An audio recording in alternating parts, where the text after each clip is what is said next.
Good morning, class. Good morning, ma'am. Okay, who's absent this morning? Tuan. Okay. What happened to Mr. Tuan? He's not feeling well. Okay. Okay. To start with another topic, let us have a short review or a sort of review about last meeting. What was our topic last meeting, Miss Julaista? Stan. Okay, so our last topic last meeting is all about sentences and types. Okay, thank you. Very good. Okay, now let's proceed to another topic. But before that, we will not have our preliminary activity because we have a short time. Maybe next meeting. Are you agree? Yes. Yes. Okay. Thank you so much for your consideration. So now, another topic to discuss, which is the parts of speech. Are you familiar with parts of speech, class? Yes. Okay. Yes. We will know about this more. So, parts of speech is, but before that, let us know what is our learning outcomes. Can you read our learning outcomes today? At the end of the lesson, the students can identify the 8 basic parts of speech: noun, pronoun, verb, adjective, adverb, preposition, conjunction, and interjection. Okay, hope we will meet these learning outcomes. So, parts of speech. Can you stand, Miss Laila, and read the definition of parts of speech? Part of speech. Parts of speech. The basic categories of words in a language, classified according to their function in a sentence. Each part of speech tells us what a word does, whether it names something, shows an action, describes, connects, or expresses emotion. Okay, thank you so much. Okay, parts of speech is also known as grammatical category. It consists of 8 parts, which are noun, pronoun, adjective, preposition, conjunction, adverb, and verb, interjection. Very good. Now let's know more what is noun. Okay, noun. Miss Indong, can you please stand and read the definition of noun? Noun, a word that names a person, place, thing, or idea. Okay, nouns is a word of names. Can you give me an example of name, Miss Baby Lynn? Jennifer. Okay, very good. Name of a person. She mentioned a name of a person. How about place, Miss Julissa? Europe. Very good. Okay, how about thing, Miss Laila? Bolton. Very good. And how about idea, Miss? Dream. Very good. Okay. We have here the example of noun in a sentence. Can you identify which is noun?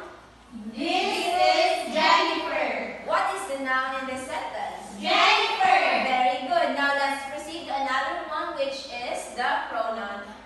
Please stand, Miss Babylin, and read the definition of pronoun. Pronouns, a word that replaces a noun to avoid repetition. Okay.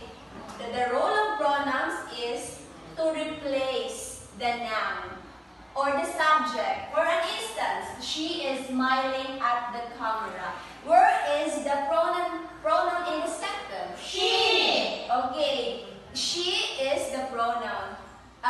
It indicates or it replaces the word, the name of a girl, right? Okay, did you understand the pronoun, class? Yes. Okay, now let's proceed to another one, which is the verbs. Verbs is a word that expresses an action or a state of being.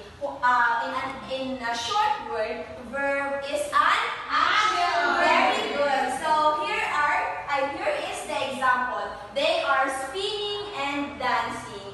How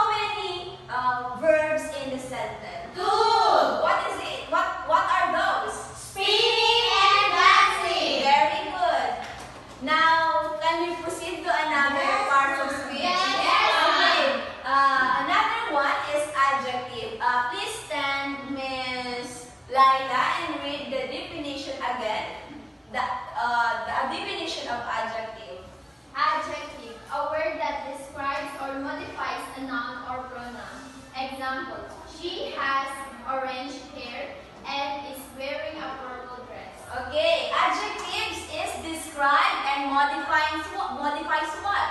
The noun. Can you give me an example of adjective? Beautiful. Very good. How about you? Creative. Miss Laila? Cute. Very good. And Miss Bibilin? Pretty. Very good. Those are the examples of adjectives. It modifies and describes the person or a place. Yes. Okay. Can you find where is the adjective here in the sentence? Very good. The orange and the purple is the adjective here in the sentence. Now let's proceed to another one, which is the adverb. So adverb is a word that modifies a verb, adjectives, or another adverb. So often tells how, when, where, or to what extent. For an instant, quickly, she ran quickly.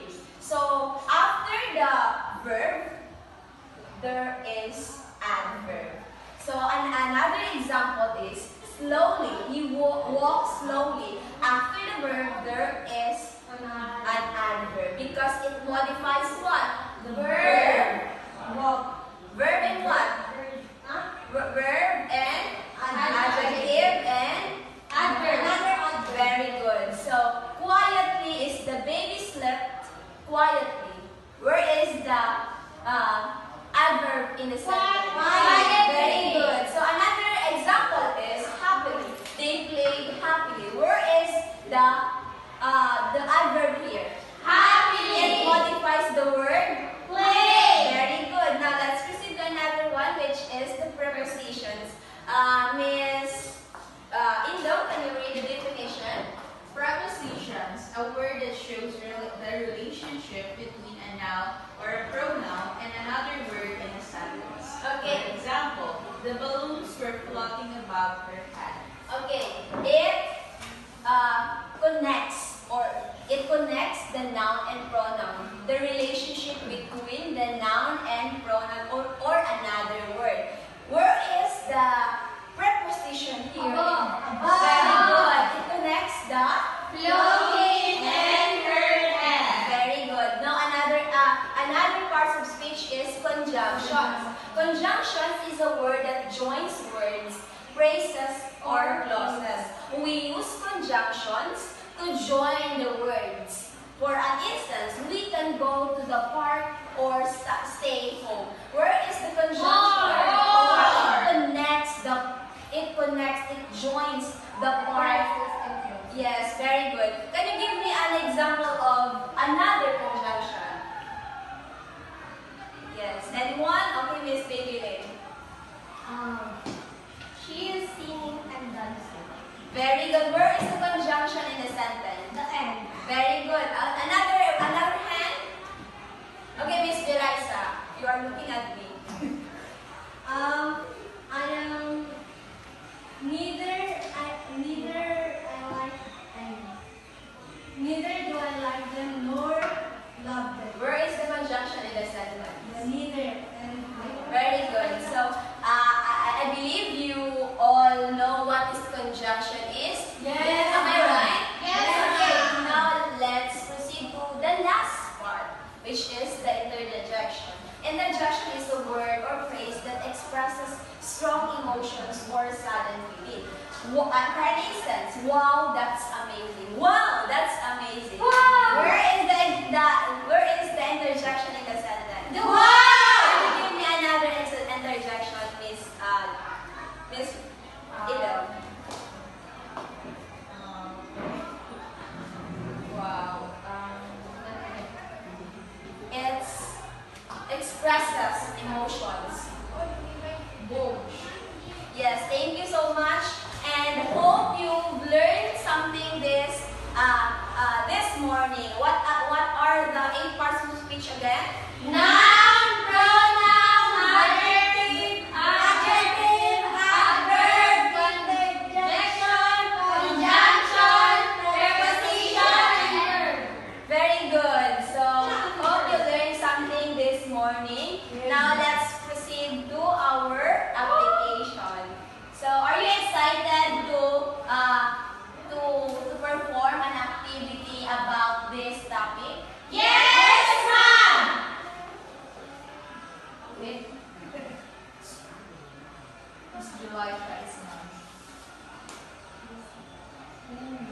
Can you group yourselves into two and count? 1, 2, 1, 2. Okay, you go here, and group two, you go here. Okay, let's exchange. So can you please stand and move your chairs in there?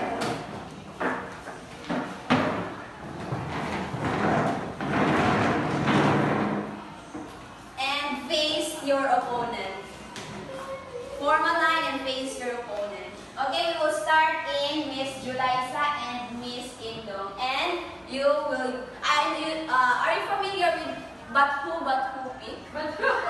Yes. So, and whoever wins the Bathu Pick will have the chance to answer the question. You ready? Yes! Okay, 1, 2, 3, go. Okay, the winner is Miss Julissa. You have the chance to answer the question. So here, pick a letter. Letter. I know, but before that, let me first state the instruction. Here's the instruction. Make 2 teams. Here, 2 teams. And after answering each question, the team must decide to either keep the box or give the box to other team. So click off and reveal the points, and the team with the most points will be the winner of this game. So are you ready again? Yes. Okay, letter Julissa. Okay na lang. Okay, so here's your question. The basic categories of words in a large language classified according to their function. Yes, wow. Basic categories of words. Noun? Basic categories. Ay, wait. Hindi. Basic. 1, Still. 2, 3, Third. 4, Yung bago siya nag-explain. 5. Wait, about. You have only 10 minutes to decide. Okay, okay, very good. The correct answer is part of speech. If the box or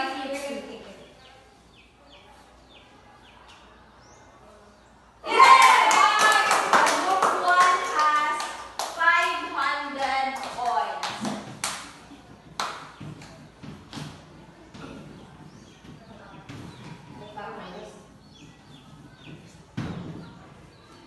Okay. Proceed to the next. Ba't pa? Yes, again. Bato, pick. Okay.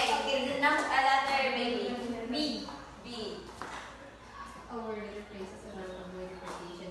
Pronoun. Very good. Keep the box or give the box? Give the box. Give na lang to. O, di may pera. Okay, the group is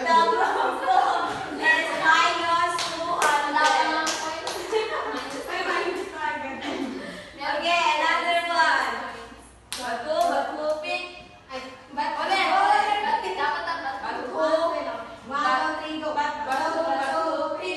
Batu, pick. Okay, choose a letter. C. C, okay. Letter C. Here's your question. A word that describes or modifies a noun or a pronoun. Adjectives. Very good. Yay! So, Pwede ba dapat bawal? give the box or give the box? You decide. Di ba may class, pag kami kasi, kapag kami na lang sa bato-bato, give the box. No. You choose. Kapag tamang sagot namin, plus points. Give the box? Yes. You Sorry!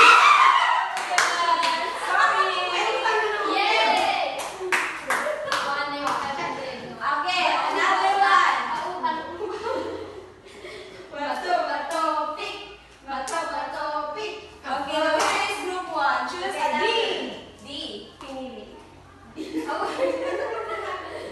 Verb. Very good. Word. Give the box or Keep. 1,000. 1,000.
the box. This is the last question, class. That one. Kasi, minus. Yeah!